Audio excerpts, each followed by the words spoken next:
What up, y'all? It's your morning, Mr. Downtown Melo, and you're listening to the Entertainment Report on iHeartRadio, live from Dubai for Wednesday, June 26, 2019, delivering some major stories and trends going on in the world of entertainment and beyond. You can follow the show on Facebook, Twitter, or Instagram, facebook.com/The Entertainment Report with Ray Melo, that's RAYMELO, on Twitter at The Enter Report, or on Instagram at The Entertainment Report. You can listen to the show anytime you want on iHeartRadio. Just go to iHeart.com or your iHeart phone app, search for The Entertainment Report, and it'll take you to the page. Netflix's Roma from writer and director Alfonso Cuarón won big at the Mexico's 2019 Ariel Awards. Roma took home 10 awards on Monday in Mexico City, including Best Picture, Best Director, Best Cinematography, Best Screenplay written directly for the screen, and Best Supporting Actress for Marina de Tavira. Cuarón was unable to attend the event due to family matters and provided a video message in response to winning the awards. Cuarón says, "I am sad that I cannot be there with you tonight to close out the circle of Roma. I feel profoundly moved, appreciative, and proud to belong to a community known throughout the world for its fraternity, solidarity, and generosity." Roma was filmed in Mexico City and stars Yalitza Aparicio in the lead role as a maid working for a middle-class family in the 1970s. The Good Girls won 4 awards, including Best Actress for star Isa Salas, who won over Aparicio. Other Ariel Award winners included Noel Hernandez winning Best Actor for Ocho de Cada Diez and Bird of Passage winning Best Ibero-American Film. Roma previously won Best Director, Best Cinematography, and Best Foreign Language Film at the Oscars in February. George Clooney is set to direct the film adaptation of author Lily Brooks Dalton's novel Good Morning Midnight for Netflix. Mark L. Smith penned the screenplay for the untitled project, which will enter production in October, Netflix announced on Monday. The novel, published in 2016, follows a lonely scientist in the Arctic as he races to make contact with the crew of a spacecraft as they return home to Earth. The streaming service says on Twitter. Clooney will also be producing alongside Grant Heslov of Smokehouse Pictures, Anonymous Content, and Syndicated Entertainment. Clooney said in a statement, "Grant and I couldn't be more excited to be involved with this incredible project. Mark is a writer who we've long admired, and the script is haunting. We're thrilled to be working with our friends at Netflix as well." Clooney most recently directed 2 episodes of Hulu's Catch-22 limited series, which he also starred in. The actor's other directing credits include Suburbican, The Monument Men, The Ideals of March, Leatherheads, and Good Night and Good Luck. An all-star cast including Meryl Streep, Ariana Grande, James Corden, Nicole Kidman, and others are set to star in Ryan Murphy's film adaptation of the Broadway musical The Prom for Netflix. Awkwafina, Keegan-Michael Key, and Andrew Rannells are set to also star in the project, directed and produced by Murphy. The Prom, which debuted at New York's Longacre Theater in November after first premiering in Atlanta, follows a female teenager in Indiana who wants to bring her girlfriend to the prom. A group of protest the school after they are not allowed to attend the dance. Streep will portray Dee Dee Allen, a Broadway actress who joins Corden's Barry Glickman, Kidman's Angie Dickinson, and Rannells' Trent Oliver in championing the teenagers' cause in order to revitalize their career. Grande will star as Alyssa, whose mother is the head of the school's PTA. Awkwafina will appear as the Broadway group's publicist, Miss Sheldon, with Key as Streep's love interest. The musical is based on an original concept by Jack Vertel, with a book by Bob Martin and Chad Bugelin. Matthew Schuyler composed the music with lyrics by Begulin. Casey Nicola served as the director and choreographer. Murphy said in April, "The Prom is one of the most uplifting, heartfelt, and special musicals I've ever seen on Broadway. It's truly an original that celebrates underdogs and saying in a loving, spectacular way that LGBT rights are human rights." Murphy, known for his work on American Horror Story, Glee, and Nip Tuck, and American Crime Story, signed a multi-year deal to produce new shows and films for Netflix in February 2018. Constance Wu has signed on to star in a film adaptation of Rachel Kahn's novel Goodbye, Vitamin 4, Universal Pictures. Wu, best known for a role in Crazy Rich Asians and ABC's Fresh Off the Boat, will be portraying the role of Ruth Young, who discovers that her history professor's father has been diagnosed with Alzheimer's. Wu's character, after she learns that her father has lost his job, returns home to team up with her dad's former student in order to take a fake class so that he can continue to teach. Wu is also executive producing, with Dylan Clark producing. Jennifer Lee McVeigh is penning the screenplay. Wu will next be seen in Hustlers alongside Jennifer Lopez, Cardi B, Lily Reinhart, and Keke Palmer. The film is based on a 2016 New York Magazine article about a group of former strippers who team up to scam their Wall Street clients. Is set to arrive in theaters on September 13th. Tom Holland appeared on The Late Show with Stephen Colbert and discussed the friendship he has with his Spider-Man Far From Home co-star Jake Gyllenhaal. Holland said about Gyllenhaal, "We love each other," before detailing a memorable workout he had with the actor in the gym. Holland said he initially didn't want to work out with Gyllenhaal, who he praises being in great shape. The Spider-Man star also stated that he is very competitive and wanted to match or exceed the workout Gyllenhaal was doing. Holland said about wanting to outshine Gyllenhaal, "There's a law in the gym that you can't run slower than the next guy next to you while on the treadmill despite getting tired early." Gyllenhaal made things harder for Holland as he kept suggesting to run longer and in a steeper incline. Holland was game to do anything Gyllenhaal was doing, however, even suggested longer run times. Holland said about the aftermath of the hard work, "We're doing press later that day and I can't walk. I'm sitting there and the journalist goes, 'What's wrong with you?' And I said, 'Well, I do all of my stunts.'" Spider-Man Far From Home is set to arrive in theaters on July 2nd. Holland's Late Show appearance also included the 23-year-old taking part in a rescue dog segment with Colbert. The duo presented a number of stray puppies who needed a home, telling fictional stories about each canine in order to help with their adoption. The puppies were each given Marvel-themed names such as Spider-Pup and Black Widow. Rosie O'Donnell says she's cordial with Whoopi Goldberg following her remarks about the talk show host earlier this year. The 57-year-old television personality said during Monday's episode of Watch What Happens Live she sees Goldberg since calling the View co-host mean in her worst experience on live TV in the Ramin Sekhthu book Ladies Who Punch. O'Donnell told host Andy Cohen, "Well, believe it or not, we bumped into each other physically at the Megan Mullany show. We were very cordial and said hello. I've worked on a project with her for ABC since this whole McGillicuddy occurred." She says, "I've always going to respect her. I'm always going to look up to her. She was someone who was inspirational in my career, and you like to keep those people in place of reverence if you can." O'Donnell and Goldberg co-hosted season 18 of The View. O'Donnell, who also co-hosted season 10, spoke to Seto about for Ladies Who Punch, a book about the reported tensions at The View. O'Donnell says Whoopi Goldberg was as mean as anyone has ever been on television to me personally while I was sitting there. Worse than Fox News. The worst experience I've ever had on live television was interacting with her. O'Donnell also addressed her comments about The View co-host Elizabeth Hasselbeck during her interview with Cohen. She says Hasselbeck took her remarks about having a crush on her out of context. O'Donnell says, "Come on, she knows too. That's the thing, is that she knows exactly what I'm talking about." In addition, O'Donnell denied reports she was in the run of replacing Julie Chen as the co-host of The Talk. She says, "They didn't ask me to be on The Talk. I just went when Julie Chen was having people fill in. I was one of the many people. I live in New York. It would be very hard for me to move with my family out to California. So that was never a real thing." Real Housewives of Atlanta star NeNe Leakes says she hasn't been suspended from the show. The 51-year-old television personality discussed her status with the Bravo series during an interview with Malice radio station host Vic Jagger after ripping a cameraman's shirt during season 11's finale. Leakes told Jagger, "I have never been suspended, and I am on season 12. Thank you very much." Leakes also denied reports she will star on a Real Housewives of Atlanta spinoff. The star says, "No, that's not true. If I've gotten a spinoff, they haven't told me yet, and I need them to tell me." She added, "I haven't filmed a thing. I read that too. If I had a spinoff, I'd be happy telling you."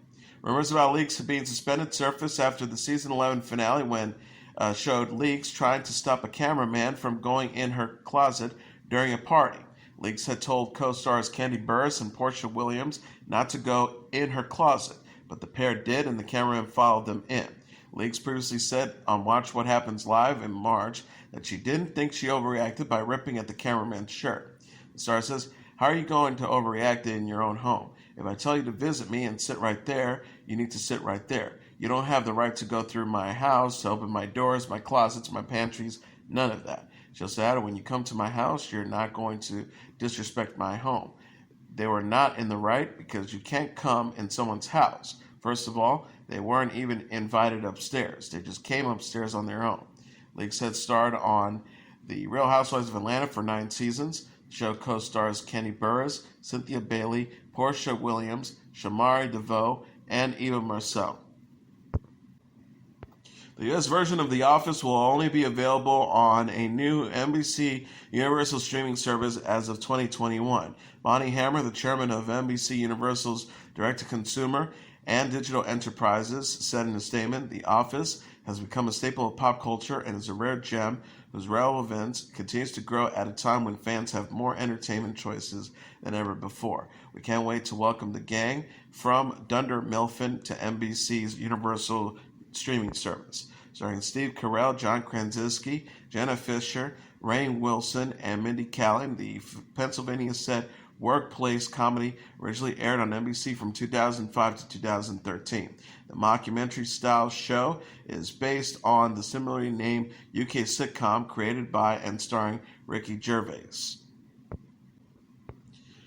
Sebastian Maniscalco has announced on The Tonight Show that he has been tapped to host the 2019 MTV Video Music Awards on August 26. The comedian confirmed the news to host Jimmy Fallon on Monday, days after his wife Lana gave birth to their second child, a baby boy named Caruso Jack. The couple are already parents to 2-year-old Serafina Simone. Maniscalco said to Fallon about hosting the annual award show, "I didn't really grow up with pop culture music, but I think this is going to be fun because MTV wants kind of an unfiltered look at the VMAs through my eyes." Maniscalco also presented a comedic video of himself discussing the hosting job with Lana and how he is unfamiliar with modern music stars. Maniscalco is asked in the clip about Cardi B, who he thought sounded like a spice or a supplement, and Billie Eilish, who he believes to be a man. Comedian actor Dave Chappelle has added a second string of shows to his upcoming Broadway residency. Dave Chappelle Live on Broadway is now scheduled to play at Manhattan's Fontaine Theater July 9th to the 20th. Producers initially announced he would perform his one-man show 5 times. The additional shows doubled the length of his residency. A press release warns no recording devices are allowed. All shows are cell phone, camera-free events. Audience members with cell phones will be required to place them in a locked pouch during the duration of the event. Anyone caught with a cell phone inside the venue will be immediately ejected. Chappelle is an Emmy and Grammy-winning Mark Twain Prize recipient. He recently headlined Netflix specials The Art of Spin, Deep in the Heart of Texas, Equanimity, and The Bird Revelations. Desmond Amufa, a popular YouTuber who went by the name Etika, has been found dead almost a week after he was reported missing, authorities says. The New York Police Department said June 20th that Amufa, 29, was last heard at around 8 p.m. the day before, shortly after posting a video online that has many people concerned.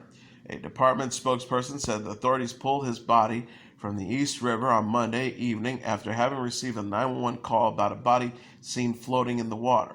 The NYPD said on Tuesday on Twitter, "We regret to inform that Desmond Amufa, a.k.a. Etika, has been found deceased." The investigation was ongoing. The case of the cause of death was unknown. The official YouTube creator's account said on Twitter, "We mourn the loss of Etika, a beloved member of our gaming creator community. All of us at YouTube are sending condolences to his loved ones and fans." Amufa, who made videos about video games and video game culture, went missing shortly after posting an 8-minute video during he expressed suicidal thoughts, the New York Post reported. He said in the video, which has since been deleted from his account, "I'm sorry for leaving such a stained legacy. I hope that my story maybe help to make YouTube a better place in the future where people know boundaries and limits and how far things should go." Laverne Cox and her boyfriend Kyle Draper have split ahead of their 2-year anniversary as a couple. The 47-year-old actress announced in an Instagram post Tuesday that she and Draper called it quits after much soul-searching and tears. She wrote, "At the Kyle Draper and I have broken up. We decided we should make a public statement since our relationship was public in ways neither of us anticipated. This is that public statement." Cox and Draper would have celebrated their 2-year anniversary July 9th. Cox, who is transgender, acknowledged the impact the relationship with Draper had among fans in the transgender community. The star wrote, "We know our relationship meant so much to so many people, especially trans folks, giving them hope that this kind of love is possible for them as well. That hope, the hope for love, has not waned for me in the face of this breakup, but rather it's fortified, knowing that we are both capable of giving and receiving love with this level of kindness, respect, trust, affection, depth, intensity has been so healing and life-affirming for us." Draper confirmed the news by reposting Cox's message on his own account. He wrote, "Laverne Cox and I have broken up, and she wrote the most beautiful statement that sums up our feelings perfectly." Cox and Draper had celebrated Cox's 47th birthday together with a trip to Malibu, California at the end of May. Cox is known for playing Sophia Bursette on the Netflix series Orange is the New Black. The show will return for a 7th and final season in July. For the first time in its 96-year history, Warner Bros. Has a female chief executive, and she replaces a studio head accused of misconduct involving an actress. The studio on Monday named Ann Sarnoff to take over later this summer. The president of BBC Studios and the previous executive of the Women's National Basketball Association. She also held executive positions with Viacom and Dow Jones. Sarnoff said in a statement, "It is a privilege to join a studio with such a storied history. Warner Bros. Has been an industry leader for decades and is known for creating many of the most iconic film, television, and gaming priorities." Former chief Kevin Tishara resigned in March after accusations he offered film roles to an actress in exchange for sexual favors. The issue became public when The Hollywood Reporter detailed an earlier sexual relationship involving Tishihara. The studio made no mention of Tishihara in its announcement. Founded in 1923, Warner Bros. Is one of the Hollywood Big Five, which also included Paramount, Universal, Columbia, and Disney. Amanda Bynes has graduated from Fashion Design School. The 33-year-old actress celebrated her graduation from the Fashion Institute of Design and Merchandising with a rare photo Monday on Twitter. The picture shows Bynes wearing her cap and gown as she poses with a classmate at their graduation ceremony. She captioned the post, "FIDM graduate 2019 at FIDM graduation." Bynes first enrolled at FIDM in 2014. She temporarily dropped out but returned to school in 2015 and received her associate's degree in November. Leslie Grossen, who starred with Bynes in What I Like About You, said of the actress on Busy Tonight in December, "She's doing fantastic. She really is. She's very eager to get back into acting, which I think she'll have no problem with. I think everyone wants to see her." Grossman added, "She also still really committed to doing fashion. She's done so well. I'm very, very proud of her. She's doing great." Bynes had voiced interest in returning to acting in an interview with Paper in November. She came to fame on the Nickelodeon show All That and the Amanda Show, and also starred in the movies What a Girl Wants, She's the Man, and Easy A. BTS has etched their name in the record books yet again, this time for the best-selling album in South Korean history, according to the Guinness Book of World Records. The septupled latest release, Map of the Soul's Persona, claimed the record by selling 3,399,302 copies in their home country as of May. The 7-track album was released just a month earlier on April 12th. The boy band topped an almost 25-year-old South Korean sales record set well before the era of YouTube and digital streaming, which was previously held by singer-songwriter Kim Gun-mo's 1995 album Miss Encounter. Maps of the Soul's Persona debuted at #1 on the Billboard 200 in April, making it the third straight BTS release to climb to the top of the U.S. music charts, following 2018's Love Yourself Answer and Love Yourself Tear. The new album features collaborations with Halsey on the single Boy With Love and Ed Sheeran on the track Make It Right. And that is your entertainment report for Wednesday, June 26, 2019. I'm your host, Mr. Downtown Melo. I'll be back tomorrow to deliver some major stories and trends going on in the world of entertainment and beyond. You can follow the show on Facebook, Twitter, or Instagram. Facebook.com/The Entertainment Report with Ray Melo. That's RAYMELO. On Twitter at The Enter Report, or on Instagram at The Entertainment Report. You can listen to this episode or any previous episodes of The Entertainment Report anytime you want on iHeartRadio. Just go to iHeart.com or your iHeart phone app, search for The Entertainment Report, and it'll take you to the page. Good night, and God bless you all.